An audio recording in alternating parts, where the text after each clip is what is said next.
All right, this morning we're going to talk about how to use your body differently when lifting, when doing repetitive movements, so that you don't, in essence, use your body against gravity. So you're compensating for the force of gravity going through your bones and not getting stuck in your lower back, your shoulders, your hips, or your knees.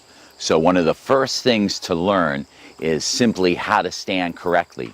Most of us stand with our weight back in our heels and our hips forward, and this causes the lower back to tighten up as it resists gravity dropping through your bones into the earth. So the first thing we want to look at is how to realign the body so that the bones take the force of gravity to the earth and the muscles can do the job of moving the bones, not fighting gravity. Gravity always wins. So let's take a look at this. From the side, most of us stand with our hips forward and our weight back in our heels. Everybody does it because we've never been taught differently.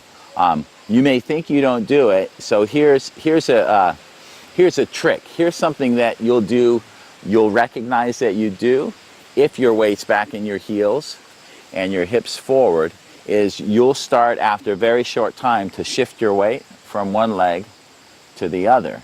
When that doesn't work to get the weight out of your lower back, down your leg, you'll start putting one leg in front of the other and you'll kind of fidget like this. All of this is the body's attempt to get the weight out of the lower back into the ground. In other words, out of the smaller muscles in the back into the bigger muscles of the leg. So we end up shifting.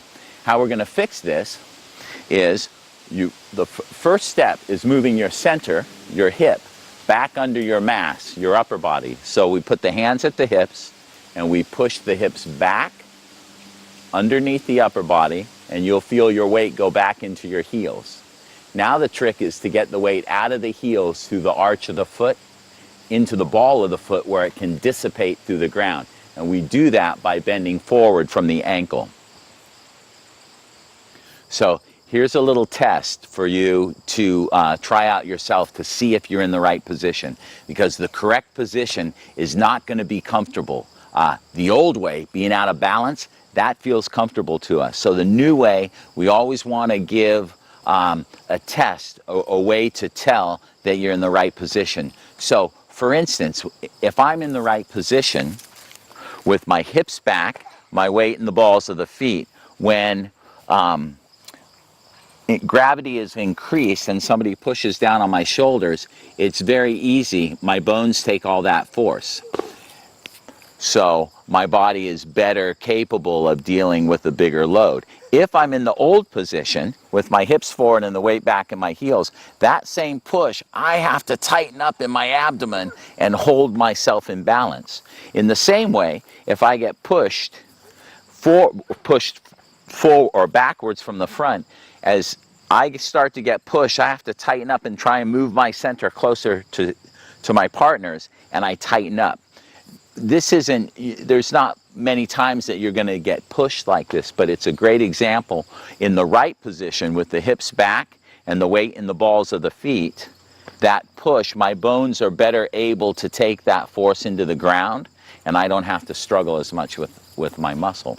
Maybe the best example of why this is a great position is if I get pushed down, in fact, the load is increased from the back. In a poor position, I can't move my center very well, meaning I can't pick something up and turn with it without using a lot of extra muscle and tension in my body.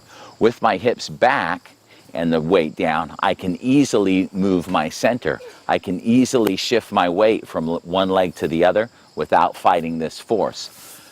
This is absolutely necessary once you've picked something up to be able to move from your center and take a correct step.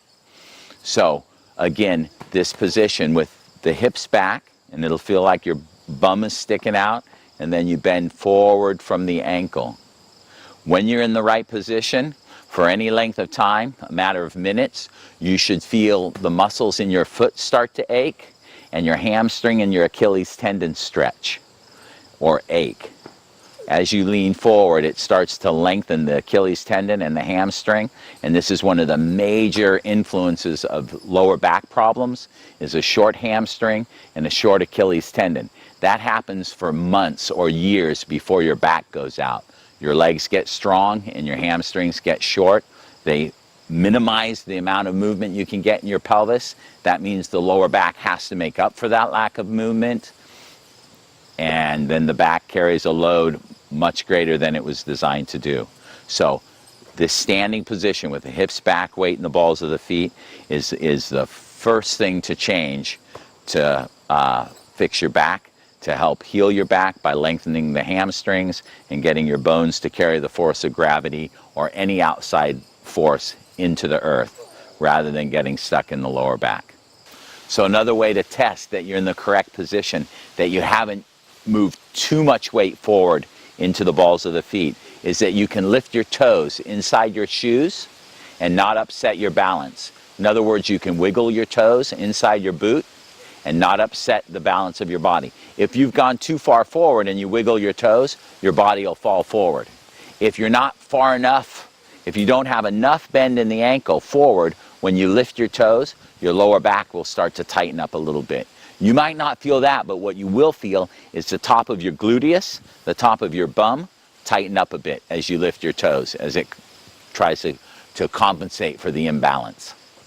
Okay, so now that you feel the difference between the bones taking the force of gravity or that outside force into your body, into the earth, so the muscles don't have to work as hard, let's take a look at how we can apply this principle of bones transferring force into lifting. In other words, when you lift something off the ground or off the table or off a shelf, are you aligning your bones in such a way that they take the majority of the load and the muscles are just there to move that force after you've absorbed it into your body, into the ground? Or are your muscles doing all the work? Are they holding the load? Are they moving the load? And are they trying to balance the load? Which always leads to, at the very least, joints wearing out, shoulders, backs, hips, and knees, or at worst, injuries happening. Rotator cuff injuries, lower back injuries, knee injuries, most of them are set up by incorrect movement over a long period of time. In the arts that I study, we call that position ready to be beaten. So for years, your back is ready to be beaten, and then one day it just goes. Well, it's not that one day that caused it. It's been ready for a long time to go out. So we want to undo that. We want to get in a stronger position in the bones, use the muscles just to get the load to the center, and then use the bones to carry it. So we can have a look at how to pick something up off the ground, something as simple as a medic kit. So let's look at how we might pick up a case, whether it's a medic case or a toolbox or for that matter, a roll of hose on the ground. Most of us will do a number of different techniques, if you will, to lift. Now this is light, so you won't think about it. You might just bend over and lift that up. Not a big deal. Now if it weighed 50 pounds, it might be a bigger deal. Or you might say, okay, I'm not going to lift with my back, I'm going to lift with my knees. And you're going to bend down and pick it up and pull it to your center, okay? Now, both of those ways would be fine. Maybe the worst way would be is if you bent over and just tried to lift it straight up and then took your step. So all three of those ways use muscle, not bone, to lift and to carry the load. So maybe first things first.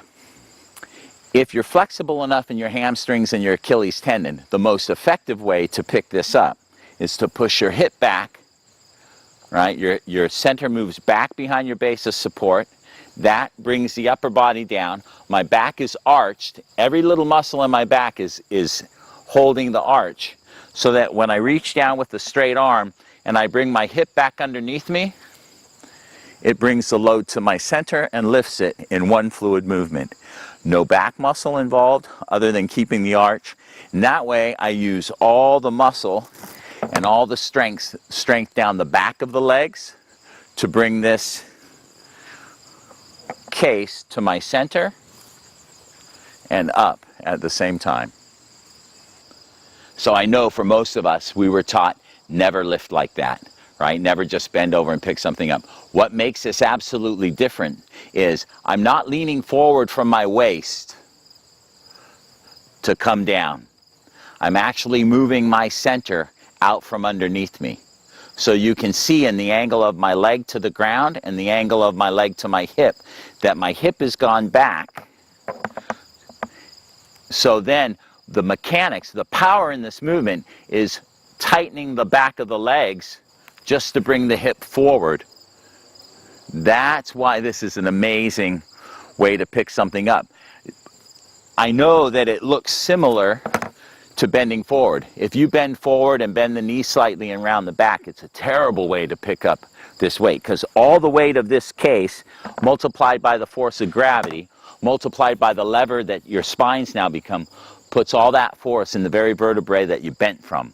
So again, the difference is with the back arched, held tight, I move my hips back to bring my upper body down. I don't bend forward from the upper body. Then I bring my hips underneath me, and that movement brings my hand and the load to my center and lifts it at the same time.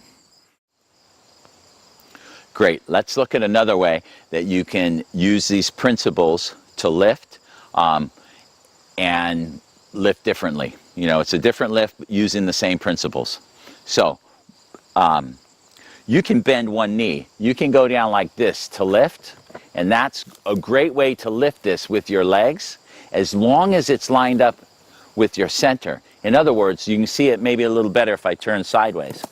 Most of us, if we go down to lift with our knees, we bend over and then we push with the knees and lift with the back to pull this case to my center. Much better way is step just past it, drop your body, straight arm, so that my arm, the case, and my hip are aligned, and then I lift straight up this way. That way you can keep your back engaged.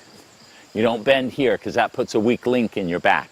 Your lower back's the weakest part of this unit now. So here, I can lift straight up, and I'm ready to walk forward with it. Okay? Rather than, so let's look at the alternative, is I bend, push my hip out, right? My back's rounded, leaned over. Then I have to lift and move that load to my center, and that puts a lot of stress on the lower back. Okay? So the best way, step past the object, bend at the knees, drop straight down, straight up, and then you're ready to take that step. So I know one of the big issues that we have in real life is we don't always have the room to align our body correctly when we pick something up. You don't always have the room to push your hips back. You don't always have the room to squat down nicely. So we got to look at another way so that when you don't have the room and your body's in an awkward position, you can still lift safely. In other words, if we take a look at lifting this box, and I'm in a tight quarters where I can't squat down, I may be able to bend and let one leg go out, and then the power that lifts this box now is me bringing this leg back. So it looks very unorthodox as lifting goes, but this way I don't have to bend over. As long as I have room to extend this leg and I don't fall on my face when I bend over, then I can just drop this leg, and it's the leverage that brings my hip up. It's a fantastic way to lift in an awkward position. In other words, I might not be able to face this box. I might not have the room to squat down and push myself back. So I can bend from the waist, keeping a straight line between my head and my heel, bend this way, and then bring the leg down to bring the load up to my center, and again I'm ready to go. So these techniques work even in an awkward position. So again, these three techniques, we'll go over them one more time. I can push my hip back to move my center out from underneath my upper body. Keep my back arched, so I'm not bent in the back, my back is arched, so it's tight, every little muscle's engaged. And then I bring my hip forward underneath me, and that lifts. Rather than lifting, you can set it down the same way. A great way to put something down. Instead of bending over and having to tighten in the back and the legs to put it down, you can bend forward the same way that you lifted it up. Push the hip back, bring it down. Now ideally, you push it back and set it right in front of your feet. Okay, so there's one way. Push the hips back, bring the hips back underneath you.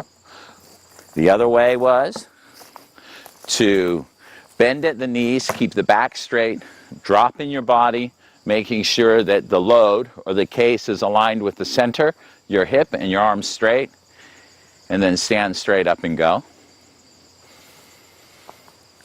And the third possible way for, confined space, you don't get to bend over so much, you're twisted. This works really well if you have to turn. You don't get to face your hip to the case or the load you're going to lift. Twisted spine, bend, let the leg go back, let the leg come down to lift the load. So 3 ways to lift differently without hurting your back.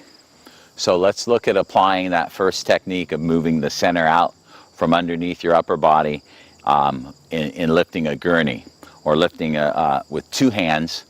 So a gurney is a great example. Most of us, when we have to lift a gurney, we'd squat down to get a hold of it. And now the issue is when I start to lift, it's blocked. My knee blocks it, so I have to move my butt back and then lift. And horrible position in my back, because then I have to lift with my back to get this thing to my center. So picking up something as awkward as this is a great technique to move the center back, keeping the back arched. Notice my feet are right at the gurney, reaching down, bringing my hips forward, and it brings my center to the gurney. So now I'm ready to move. Okay, setting it down, we can do the same thing. Now we know that this is an antique gurney. Hopefully the design now has the runners or the handles that come to your side, so that when you squat down, they're actually here and you can lift it, right, without the gurney blocking your leg. But you're not always going to be able to lift like that. Even with a newer gurney, when you lift it, it's still, you're going to push your hips back, straighten your leg, and then lift with your back. So again, the best way, now I know that this technique means your hamstrings have to be flexible and your Achilles tendon has to be flexible, but when they are, you can lean back, reach, and lift by pulling your hip back underneath you. And it's a fantastically easy way to lift for a long time, so that you don't end your career with a back injury or on disability, because that's no way to live.